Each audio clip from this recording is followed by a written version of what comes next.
that's one thing that everybody forgets. It's not just buying the house and renovating. You still got to hold the debt Yeah. while all of this is happening, and then you have to exit. That's one So thing that people always forget, the exit. Welcome to the Five Questions Podcast, where we unlock real estate and business insights one question at a time.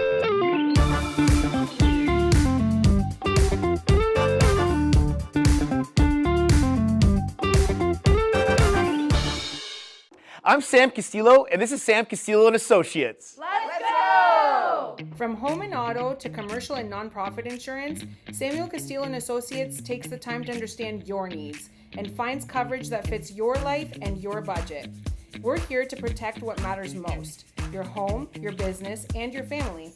With life insurance, disability and critical illness coverage, and investment options, we help you plan today for a stronger tomorrow.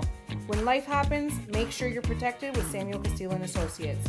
Call us today at 905-978-1721 or email at the address below and experience the peace of mind you deserve.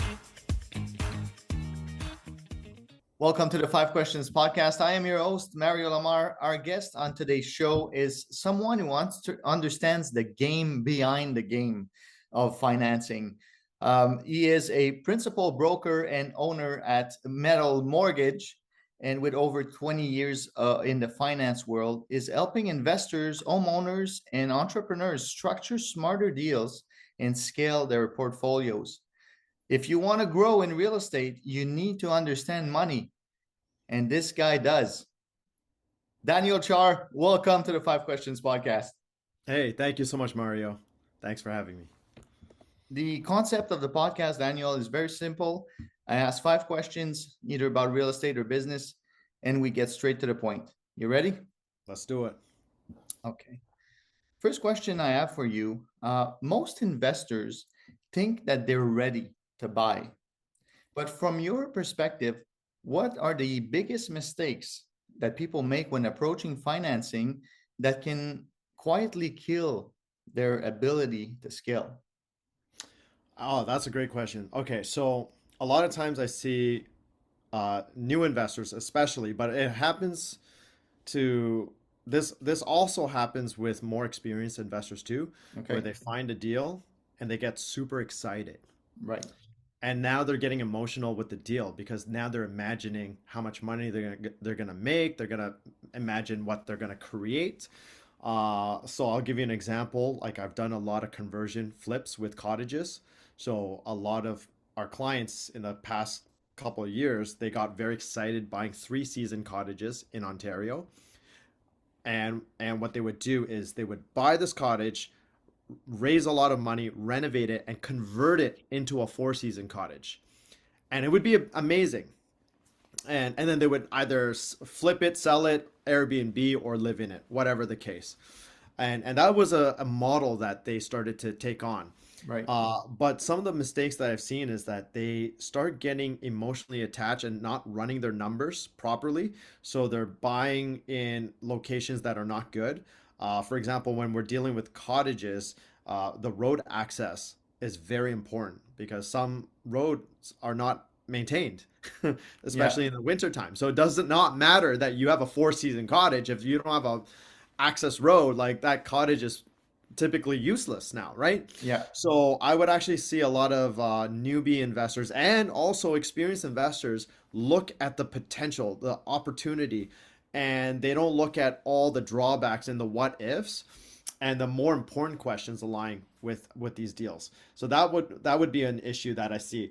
A second issue is they don't really know the financing.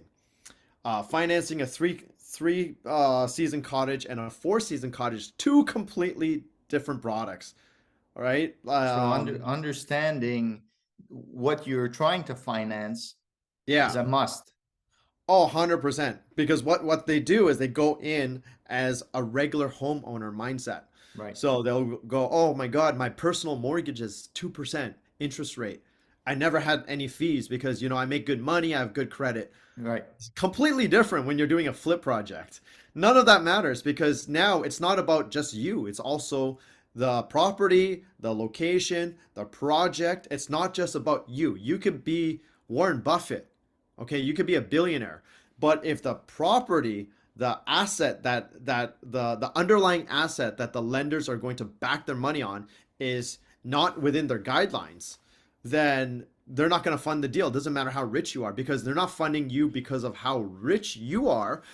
They're protecting their money on your project. So that means that you're going to have to show why this project merits. So one Right. big thing that you have to look at is the exit strategy. What is your entry cost? What is your renovation cost? How are you going to maintain the holding costs? Because that's one thing that everybody forgets. It's not just buying the house and renovating. You still got to hold the debt Yeah. while all of this is happening, and then you have to exit. That's So one thing that people always forget, the exit. the exit absolutely is very important. So what I'm gathering from you is three components. First, you have to know what type of asset you want to buy, because they don't all act a certain way, the same way in financing to get your Yeah, financing. Then you have to understand your deal and how to structure your deal, yeah, and then the exit strategy pertaining to that deal. right. All that matters when you approach. That could kill your deal, or you could get approved in financing. This is really interesting. That brings us to our second question, and this is what I wanted to ask you. If someone came to you today and said, "I want to buy, a serious real estate portfolio," what would a smart financing strategy actually look like from deal 1 to, let's say, deal 5? Um, well, it really depends what you mean by buying a portfolio. So Like, someone wants to scale and say, you know what, I see real estate in my vision. That's what I want to do as a career. I want to be a real estate investor.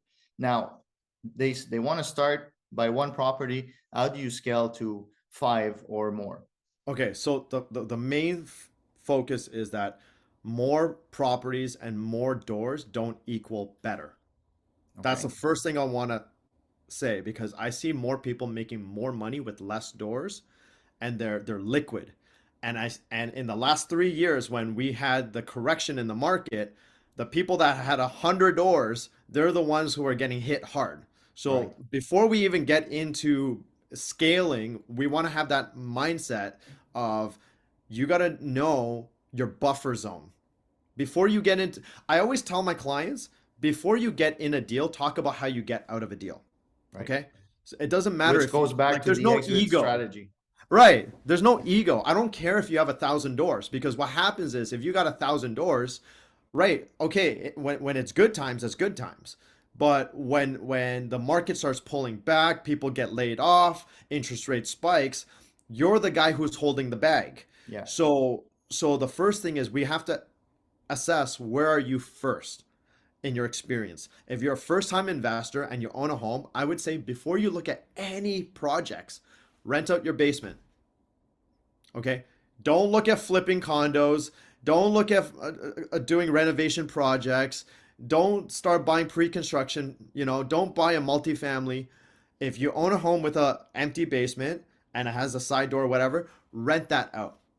Okay? Because what I need you to do is first have the experience with dealing with one person. Right. Okay, and start getting that cash flow. If you're getting the cash flow, you're actually dealing with a human being right now, who's paying you or not paying you, who's respecting your property or not respecting your property in your own home. Once you have that experience, now you can go and do the next project, which is buying another property where you're not living in. And now you might have a property manager or not have a property manager, but you're not in the same quarters.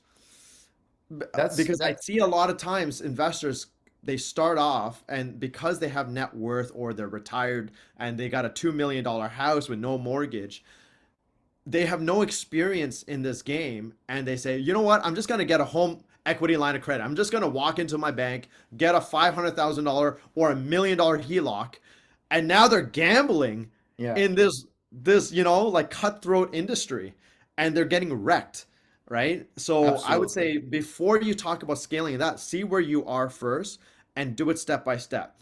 And Learn then from to there, then learn. you go to the next step, and scale that way and get more doors. But you always have to have a big buffer, massive buffer. Learn how to walk before you can run. That's Yeah. what I've gathered from you. And this is great, advice, because I see a lot of people when they first start, they want, the luxury of having location and time freedom. So they just say, "Oh, I'll buy an asset, and then I quit my job." Well, Right. if it doesn't go the way you plan, then what? So your I was advice. closing $2-3 million mortgages for for very small houses all the way to mansions, and I was living in a very humble 500 square foot house, and Yeah. I was financing these massive deals, and I'm looking at like these incomes of some of the investors, and I'm like, I think they're stretching, you know? Yeah, yeah, And yeah. like I have the means to buy a bigger house, but I was like, I want to be very safe and just in case, you know? Yeah. So, but those same people that started pushing and pushing when the market pulled back, they're really hurting. And it's very hard to make your 10% return, very hard to make your 20% return, right? But in a down market, you will see 30% just get wiped out, just like that. Yeah. I've seen it.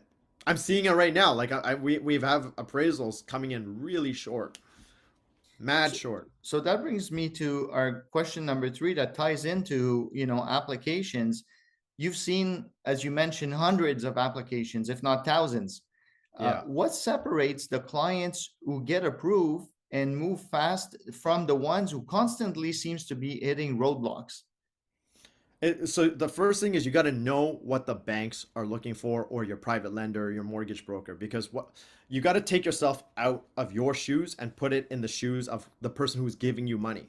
Right. Now, a lot of times I would get from an investor, "Daniel, this is a really good deal. Like I'm gonna make 20%.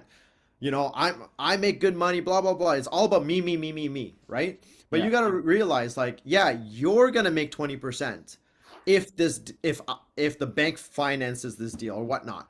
But you gotta look in the perspective of the guy lending you the money, where the bank is saying, "Well, this looks a little risky." Like, and why is it risky? Well, because it's not a livable home. You need to renovate it and to turn it into a livable home. The road access that we mentioned, okay. What else is it? The population size. So typically in Canada, banks like to finance in zones that have 20,000 people or more. So I see a lot of investors finding very high ROI, properties, but there's like 2 people in the Yeah. Yeah. like realistically there's like 5,000 people, right? Yeah. But it's like, okay, and they're like, "Well, there's no risk in this deal. I'm gonna make 30% ROI." I'm like, there's a lot of risk to the lender, because if something goes wrong, you only have a population size of 5,000 to buy your property, if even that. Yeah. And this is why banks like the central area, right? Like in the greater Toronto area, there's like over 3 million people. That's a very liquid market. So even though prices are down, you still have liquidity, Yeah. right? Because it's not all about real estate going up. Real estate doesn't only go up. Real estate stays stagnant and it goes down too. What you want is liquidity. Liquidity means that you can get in and out of a deal very quickly. Because what's the point of having a $3-4 million house that will take 1 year to sell? Yeah. It doesn't matter, right? I'd rather have a property that's $1 million or $500,000 that I could get rid of in 30 to 60, 90 days. That to me makes more sense. Like, it doesn't matter of what the dollar amount value is. Right.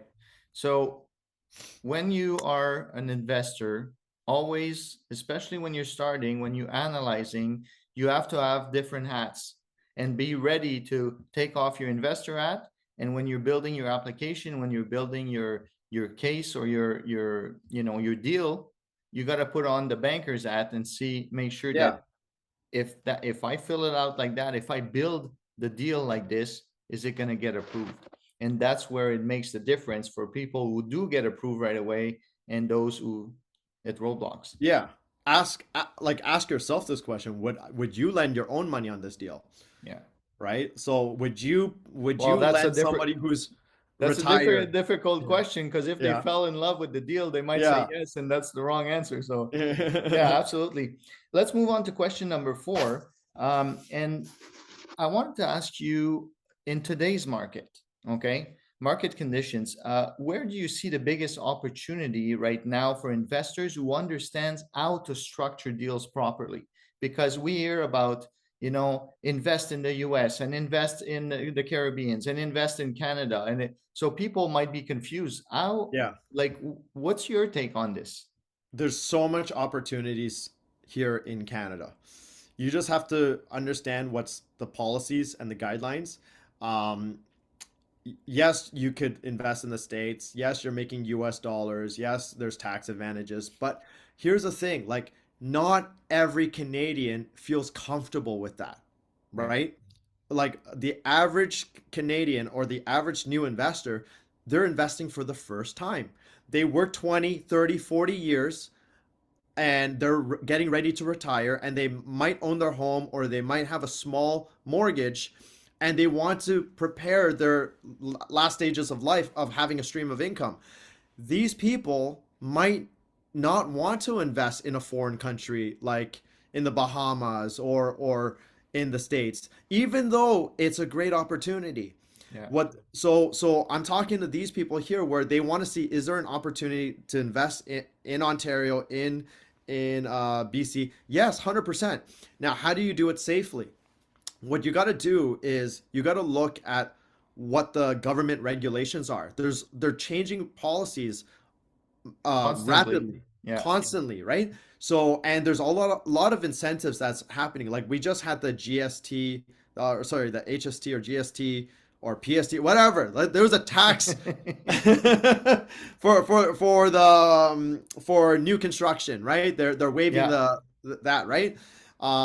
Whether that's going to make a difference or not, I have an opinion on that, but that's another topic. But basically, It's good for the, it's good for the it's good for the ratings. developers. Yeah, the developers. All right, there, we're on the same page now. Yeah. So basically, like these incentives that are coming in, that's gonna actually drive more liquidity into the market. That won't actually bring up sales prices, right? So you have to look between the lines, read between the lines of what the government's saying. Now, the government plays a very important role in real estate because the reason why we're in a very down market is because we have no more foreign buyers, right? Because you got the foreign buyers tax, you have high interest rate, you also have the mortgage stress test, which I don't agree with, but it is what it is. That means that whatever you're trying to qualify for a mortgage, you actually have to qualify at a higher rate, even though you're Or not paying more. it. So Yeah. yeah, like you want to buy a Honda Civic, but you have to afford the payments of a Mercedes Benz to Yeah. buy a Honda Civic. Okay. Like, but those are the rules. But how do you invest in Canada? Well, look at where the jobs are going. So me personally, I'm invested in Windsor, Ontario. Why am I invested in Windsor, Ontario? It's a border to America, Detroit. I don't physically need to invest in US. I can invest right at the border. Why does that matter? Because Windsor is a massive, massive auto sector for Yeah. our country. Not only that, they're building a bridge that's going to actually be completed this year. Uh, it's called the Gordie Howe Bridge. Our government actually spent over $6 billion building this bridge from Canada to US, and it's opening in 2026. We also have a massive battery plant with Stellantis that is opening. So there's tons of jobs going there. So if you want to invest in Canada still, look for the headlines because it's not just going to small towns where your Yeah. ROI is very massive, but nobody's going to fund. Lenders will fund in these big areas, big cities, because all the jobs are going to go there. And we're not talking about small, like entry level jobs. Like when you're talking about a battery plant, you're going to be looking at engineers. You're going to look at line workers. These are $100,000 salary jobs that are going to be Yeah. going there. These people will need a place to live when they're working these jobs. So that's why I find that there's so much opportunity still in Canada. You don't have to go outside. Now, once you're tapped out, like you're super experienced in Canada and you don't see any more more benefits, yeah, okay, fine, go to US. But if you're a first time investor or you have a small portfolio and you don't want to do that whole tax game and the exchange rate and going to a foreign country, there's so many opportunities right here, Well, right across the and street. another thing is, all those, if you're starting, we're talking if you're starting your investment journey, there's all these setup costs that you have to do. If you invest right away in the US, you have to set up corporations, you have to set up all, have to pay lawyers and accountants that knows how to manage the money from the front end to the back end. So it's very costly as well as a setup. So what I'm gathering from you, if you're starting, there's lots of opportunities in Canada. Make your research, your area research on where you could invest. Pick maybe a few cities and see which one comes on top. Make a list and just do your homework before you spend a dollar. Well, here's a hint for where to invest. Ask where people will give you money. Right. Because if you can't get money for that place, that might not be the best place, Yeah. Yeah. right? Absolutely. Daniel, let's go to our fifth and final question for today. If someone's listening who wants to become a capital magnet. So before I finish my question, investors, they can buy a few properties, with their own credit, their own money. Eventually, you tap out, you need to raise capital. So if Yep. someone wants to become a capital magnet instead of chasing deals, what's the mindset and positioning shift that they need to make immediately to become that? You have to be very, very comfortable with borrowing private money, expensive money. That's how you grow. So, so not a lot of people know this, but I bought my first property with a credit card. Wow. 23% interest. Now here's the thing. Let me do a mindset shift right here. Yeah. Most people when they hear that they're like, "Oh my God, that makes no sense. Like you're paying 23% interest, blah blah blah blah blah." Now here's the nuance. I didn't have the cash at the time, but I had a credit card. So what did I do? I went to the bank and I cash advance my money. So I Yeah. took cash. And yes, you're correct. It's 23% per annum. So now I got a deposit put on a property. Yeah. Now, when I got my finances set up, I paid off that loan in 3 months. Yeah. So let me ask you this question: if it's 23% in 1 year, in 12 months, but I pay off the loan in 3 months, did I really pay 23%? No. There you go. So this is the mindset shift that a lot of investors have to understand about financing because they get freaked out because they look at their own personal mortgages. They're like, "Oh, well, I paid 1% mortgage, in 2027. I paid 3%." This is very different. When you're investing, you're getting people to pay you, right? Yeah. So you're making spreads. Like, how is it okay for you to charge your tenants, like let's say in a 10plex, you're going to charge $2,000 times 10. It's okay for you to make $20,000 a month gross income, which is $240,000 a year, but you don't want to pay interest rates to acquire the property and make all this happen, right? Yeah. So Yeah. what you got to do is run your numbers. You want to charge $20,000 a month on this 10plex. You got to calculate the cost of your financing and cost of your spread. As long as you're still making money, you're still making, let's say, $20,000 of income minus $15,000 of expenses. You're still making $5,000 net. You're making $60,000 a year passive income on somebody else's finance money. Yeah. That's a great deal to me, right? So that's the mindset shift that you have to have. It's people get very like iffy with high expensive interest rates. Remember, it's not you paying the interest, it's your tenants. Yeah. Yeah. Right? So as long as the numbers make sense, you have to start thinking outside the box. And we're not going to talk about strategies today because we don't have the time. Maybe we could do that on another episode. It's But going to be on the cruise too. I'm going to show you guys. I'm going to blow their hey, mind like how to close deals. yeah, let's close on this. So numbers, think outside the box, and do not be afraid to pay a higher interest rate if the deal makes sense, of course. And then that's how investors think versus someone who would just look at purchasing a personal home and looking at the bottom line of the interest rate. Right. Let's play it this way because it's real estate. It's a very foreign topic. But let's say this: everybody is invested in a GIC through their bank, right? So let's say the bank will give you 10% on your GIC. And let's say you can get a personal loan from another bank at 5%. Would you not borrow $100,000 at 5% at one bank and give it to the other bank and get 10%? You would do it all day because now you're making 5% for free. Yeah. That's the same thing. Same thing. Yeah. The difference is we're doing it with real estate. That's it. And so, Daniel, where can people find you? Obviously, you have lots of knowledge and experience in the investing world. Where can people find you, reach you? Let's plug you. Yeah. Go to metalmortgage.ca. Metal, METAL, mortgage. Not mortgages, metalmortgage.ca. They could also find me at danielchar.com. That's my personal site. Okay, and perfect. I love putting people in debt. for the right reason. And Daniel, yes, you will be on the REI Summit at Sea 2027.